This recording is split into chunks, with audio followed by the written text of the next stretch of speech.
Hi, everyone. My name is Amy. I am your hidden consumer expert. And today we're going to talk about another part of my trip, which was a big part of why we went to France, was the food. Now, given all of my issues that I've had with food, everything I've had to research to figure out where are corn and corn derivatives in not just food, but plastics and everything that we touch or use has some form of corn in it. France was exciting and then nerve wracking right before we left. If you were following me before my trip, I was getting worried about some of the regulations, how they were phrasing things. It sounded a lot like the way the US does things, which meant I wouldn't be able to eat a whole lot, or I'd spend a lot of my time missing my vacation because I was going to be sick. So I wasn't really sure what was going to happen. So because of my disability, we planned out our vacation, so that we stayed by the airport once we landed. So we weren't jet setting off to go to our next location. It was literally okay, decompress. We just had a 12-hour flight. We're going to hang out, get some food locally in Paris, and then we'll head out the next day. Well, and we weren't sure what jet lag was going to do to us.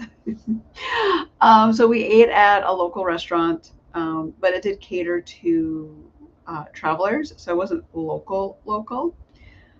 Um, so I got a little bit of sick. Like I was like, it didn't set the best stage for our trip. So I was getting a little bit of sick. I had a stomach ache. I didn't go down with a headache. I did have a headache, but it was really probably more of a caffeine loss, given how long I went without coffee. And yes, I realized I am 100% addicted to caffeine, and caffeine's the only way I get it. Isn't that fun? So once I had enough shots of espresso, I was fine. I was a little groggy because you got to get over the headache. But then we headed into Colmar the next day. The 23rd was fantastic. I ate only local food. What I discovered when we did a medieval village tour, and one of the things they brought up was how Colmar and the Alsatian region in general is all about organic and true organic, not America fake organic. And what I mean by that is pesticides and fertilizers, they're not using them. Like this is like organic still has pesticides, it still has fertilizers. Like to find, I had to go to California certified organic farmers markets, which there's only like 15 in Southern California, to find safe food. So it's really hard to find a true organic food in the United States. In Colmar, in the Alsatian region we visited, I didn't have any issues with food. Literally, I ate anything I wanted and nothing. No stomach ache, no indigestion. It was so amazing. I had quiche Lorraine, I had baguettes, I had croissants, I had all of this amazing French food that honestly I've had it here in the States. And I'm like, yeah, yeah, no, that's not French. Like, no. Quality, huge difference. And it's much better in France, I have to tell you. Just, I was so blown away by how amazing everything tasted, and I didn't get sick. At the end of the day, I did not get sick. I, and I didn't realize the true impact of that until I came back to the States. And I didn't have it. We came back on Tuesday night, literally 6 p.m. So Wednesday morning, we went to the farmer's market. But that Tuesday night, everything that I had that was safe in my house, I had set aside some safe bread, kept it in the refrigerator. And it's bread I make that I searched for a decade to find great yeast that I knew I would be, still made me sick.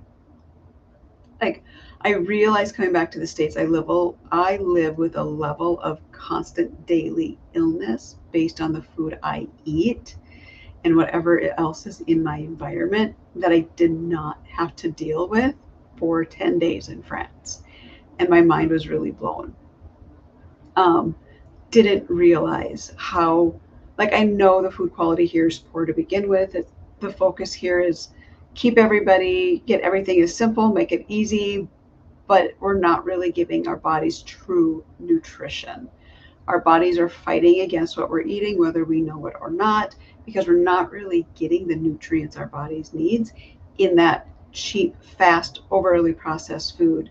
Yes, they're lab created, but when you chemically create a nutrient, it doesn't mean you're actually getting the nutrients. Like that is the sad side of what we don't really talk about when it comes to American food. So it was interesting. Like I did really well eating Alsatian cuisine. So if it was a regional dish made with regional ingredients, no issues. The fascinating part, though, the flip side of this is just like that issue I had in Paris the night before, I had that issue every time I ate at a Michelin star restaurant. If I ate at a restaurant that did French cuisine instead of Alsatian cuisine, I would get sick. One restaurant, I took 2 bites and I was done. Like my stomach started to rebel immediately after 2 bites.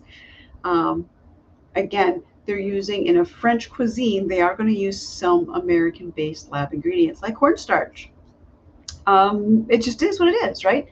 But that makes me sick. So I know that I, unfortunately, well, eventually I will need to honestly consider leaving the United States. There's no way the food here is going to keep me alive. I need to go where the food is healthier and where the regulations are actually intended to keep people safe, unlike what we have here in the US. So that's the flip side of all of this is that realization that it's I have to move. I have to leave the country.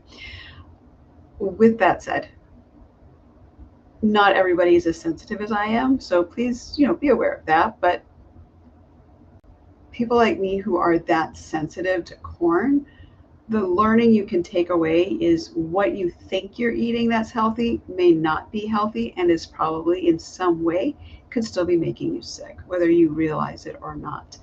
I didn't even know how sick I was getting until I realized I was allergic to corn. And then as I took things out, I started to feel better. And that's kind of where everyone has to make that decision for themselves. So how this relates back are two things. When it comes to my book, I talk a lot about this in my book, and I really spend time focusing on not just my journey, which the first third of the book is really my journey and why I had to dig in and do the research I did, and not just find any research, like pure, authenticated research, research from actual peer-reviewed medical science and health journals, right? Why did I do that? It's because of the experience I was having and where I was. I had to figure out what was going on. The flip side is I can take this and help other companies understand how to better market to hidden consumers because I have that depth of knowledge. Do you need to go as heavy as I go? No, no, no, it's fine. But what I do want to share is that we can find you a whole new group of people to work with if you communicate your ingredients and your process in a whole new light. Once we can change that up and you talk about honestly what goes into your food, why did you choose the ingredients you chose? Right? A great example is a chip, Siete. They were a company that, the person who founded it couldn't find any safe chip, so she made her own.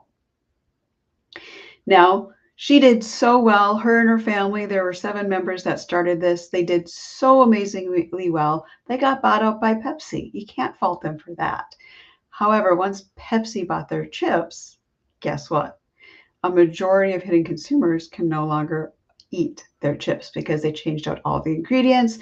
They're no longer healthy ingredients. They're going to be lab created. They're the cheapest quality possible, but they left the price point. So you're still paying a high dollar for a lower quality product because they can, and that's capitalism. So if you have a product and you are trying to compete against these bigger companies, you have to find that way to set yourself apart. And at the end of the day, that's what I help people do, is we're going to help find what makes you different to really set you apart and talk about yourself in such a way that people who are looking for you can actually find you. So pre-order your copy. If you can't get to the LinkedIn site or the QR code site, this is the book website, thehiddenconsumer.com/home, get you to the homepage, give you some more information. Um, but a lot of what I write about comes down to food. So tomorrow's episode, we're going to be talking about wine and alcohol. Because again, I did not realize how sick the things in the United States make me that I thought were safe. Yeah, good times, peeps. I tell ya, great times. So if you have questions, if you're concerned about, or you want to share your food story, drop it in the chat. Let's talk about it. Let's see what's going on. I'm here to help. Let me know how I can help better assist you to find a healthier way of living. Or if you are a business, let's increase that bottom line by finding people who are looking for your product but can't find you. And with that, before my router officially dies and kicks the bucket, I'm going to say goodbye. Have a great day, and we'll see you tomorrow for French wine and alcohol, because I'll cover whiskey and cognac as well, versus